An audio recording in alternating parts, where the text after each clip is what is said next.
கிறிஸ்துக்குள் பிரியமானவர்களே, இந்த நாளிலே உங்களை பார்ப்பதிலே மிகுந்த மகிழ்ச்சி அடைகிறேன். இந்த ஜூலை மாதம் முதல் தேதியிலே கர்த்தர் உங்களை சந்திப்பதிலே, இந்த காணொலி வழியாக உங்களை சந்திப்பதிலே மிகுந்த மகிழ்ச்சி. கர்த்தர் உங்களோடு இருக்கிறார். மட்டுமாய் நம்மை நடத்தினார். அவருக்கு ஸ்தோத்திரம். ஒரு நிமிடம் ஆண்டவர் நோக்கி நாம் பார்க்கலாம். இந்த ஜூலை மாதத்திலே, ஜூன் மாதம் வரைக்கும் ஆண்டவர் நம்ம நடத்தினார். ஜூலை மாதத்திலே யாருன்று நாதா நீர் என்னுடைய வாழ்க்கையில இருக்கிறீர் என்று சொல்லி ஒரு சரணத்தை பாடி ஆண்டவருக்கு தோத்திரம் செலுத்தி விட்டு ஆண்டவருடைய வார்த்தைக்காக, வாக்குத்தத்த வசனத்துக்காக கடந்து செல்லலாம்.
கடைசி மாதம் ஜூன் மாதம் வரைக்கும் ஆண்டவர் ஒருவேளை உங்களுடைய வேண்டுதலை கேட்காமல் இருக்கலாம். ஜூலை மாதத்தில் வேண்டுதலை கேட்க ஆண்டவர் பக்கத்தில் ஆண்டவரை நோக்கி நாம் பார்க்கலாம். இயேசுவை நோக்கி ஒரு தோத்திரம் செலுத்தலாம். தேவன் அருளைய சொல்லி முடியாத ஈவுக்காக அவருக்கு தோத்திரம் என்று சொல்லுகிறார். ஆண்டவர் நோக்கி பார்க்கலாம்.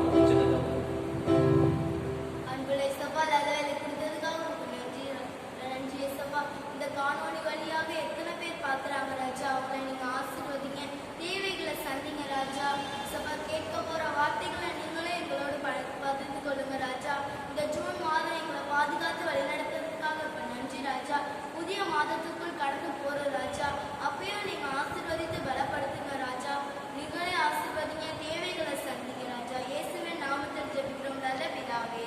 ஆமென். நம்முடைய பிதாவாகிய கடவுளிடமிருந்து கர்த்தராகிய இயேசு கிறிஸ்துவிடமிருந்து நம் அனைவருக்கும் கிருபையும் சமாதானமும் உண்டாவதாக. ஆமென். இந்த ஜூலை மாதத்திலே ஆண்டவருடைய வாக்குத்தத்தத்தை கொடுப்பதற்கு மிகுந்த நான் சந்தோஷம் அடைகிறேன். இதை பார்க்கிற உங்கள் அனைவரையும் ஆண்டவர் ஆசீர்வதிப்பாராக. 1 யோவான் புத்தகம் 1ஆம் அதிகாரம் 7ஆம் வசனம், அவர் ஒளியில் இருக்கிறது போல நாம் ஒளியிலே நடந்தால் ஒருவரோடு ஒருவர் ஐக்கியப்பட்டிருப்போம். அவர் ஒளியில் இருக்கிறது போல நாமும் ஒளியிலே நடந்தால் ஒருவரோடு ஒருவர் ஐக்கியப்பட்டிருப்போம். கிறிஸ்துவுக்குள் பிரியமானவர்களே, ஒளி என்று சொல்லி இந்த இடத்திலே கொடுக்கப்படுது. நான் வாசிக்கும் பொழுது ஒரு ஸ்திரீயானவர்கள் பாவியான ஸ்திரீயை பார்த்து இனி பாவம் செய்யாதுன்னு சொல்லி சொல்லுகிறார். நான் உலகத்திற்கு ஒளியாயிருக்கிறேன். யோவான் 8ஆம் அதிகாரம் 12ஆவது வசனம், நான் உலகத்திற்கு ஒளியாயிருக்கிறேன், என்னை பின்பற்றுகிறவன் இருளிலே நடவாமல் ஒளியை, ஜீவ ஒளியை அடைந்திருக்கிறான். இருக்கிறான். அன்பு பிரியமானவரே, ஒருவேளை இத்தனை 6 மாதங்கள் நீ ஒருவேளை கடவுளுடைய வெளிச்சத்திலே வராமல் இருக்கலாம். இன்றைக்கு ஆண்டவர் சொல்லுகிறார், நீ வெளிச்சத்திலே வருவாயா, உன்னுடைய வாழ்க்கையிலே வெளிச்சத்தை ஆண்டவர் கொடுப்பார். என்ன வெளிச்சம் அது? நாம் ஜெபிக்கிறதுனாலே. முதலாவதாக நாம் ஜெபிக்கிறதுனாலே அந்த வெளிச்சத்தை நாம் பெற்றுக்கொள்ள முடியும். இரண்டாவதாக நாம் பார்க்கிறோம், இந்த வேத வசனத்தின் மூலமா, இந்த வேதமே எனக்கு விளக்கு என்று சொல்லி தாவீது சொல்லுகிறார். என்னுடைய கால்களுக்கு தீபமும் என்னுடைய பாதைக்கு வெளிச்சமாய் இருக்கிறது என்று சொல்லி வேதம் சொல்லுகிறது. உங்களுடைய வாழ்க்கையில 3 காரியங்கள். உங்களுடைய வாழ்க்கையில ஒளி இடத்துல வர விரும்பினார். இந்த நாளிலே ஆண்டவர் உள்ளத்துல ஒளியாய் வர இருக்கிறார். அந்த இருளிலே நடக்காமல், மூன்றாவதாக பரிசுத்தமாய் நீ வாழ்வாயானால், வேதத்தை கேளாதவருடைய ஜெபம் அருவருப்பானது என்று நீதிமொழி புஸ்தகம் சொல்கிறது. நீ வேதத்துக்கு செவி கொடுப்பாயானால், மூன்றாவதாக நீ பரிசுத்தமாய் வாழ்வாயானால், ஆண்டவர் சொல்லி, நீ பாவம் செய்யாதே, இனி பாவம் செய்யா சொல்லி என்னை பின்பற்றுகிறவன் ஒளியிலே நடக்காமல் இருளிலே நடவாமல் ஒளியிலே நடக்கிறான். அன்பு பிரியமானவன், இந்த வார்த்தை உடைய வாழ்க்கையில பெரிய ஜூலை மாதத்திலே பெரிய ஆசீர்வாதத்தை கொண்டு வரட்டும். நீ ஆண்டவரிடத்தில் அர்ப்பணம் செய், ஆண்டவர் உன்னை ஆசீர்வதிப்பார். நான் உனக்காக ஜெபிக்கிறேன். அன்புள்ள ஆண்டவரே, நாம் ஜெபிக்கிறோம், ஸ்தோத்திரிக்கிறோம். ஆண்டவரே, இந்த ஜூலை மாதம் முதல் தேதியிலே இந்த காணொலி வழியாய் பார்க்கிற ஒவ்வொருவருக்காக ஸ்தோத்திரம் ஆண்டவரே. இயேசுவின் நாமத்தினாலே என் பிள்ளைகளோடு சேர்ந்து இவர்களை நான் வாழ்த்துகிறேன். பார்க்கிற ஒவ்வொருவரையும் ஆண்டவரே, நீர் என்னை பின்பற்றுகிறவன் இருளிலே நடவாமல் ஒளியிலே நடக்கிறான் என்று சொன்ன வார்த்தை, இனி பாவம் செய்யாதே, இனி என்னை பின்பற்றுவா என்று சொன்னீரையா. ஜெப வாழ்க்கை நடத்துல இருக்கட்டும் ஆண்டவரே. வேத வாசிப்பு, வேதத்துக்கு முக்கியத்துவம் கொடுக்கிற பிள்ளைகளாய் நாங்கள் வாழ உதவி செய்யும். கடைசியாக பரிசுத்தத்துக்கு முக்கியத்துவம் கொடுக்கிற பிள்ளைகளாய் நடக்க எங்களுக்கு உதவி செய்யும் சுவாமி. ஆண்டவரே, அப்படி செய்தால் ஒரு ஐக்கியம் இடத்திலே வரும். இருளே ஆண்டவரே ஒளி ஒரு ஐக்கியத்தை உண்டு பண்ணும் என்று சொல்லி பார்க்கிறோம். தக்கதாமே வசந்த காணொலி வழியா பார்க்க ஒவ்வொருவரையும் ஆசீர்வதியும். இயேசுவின்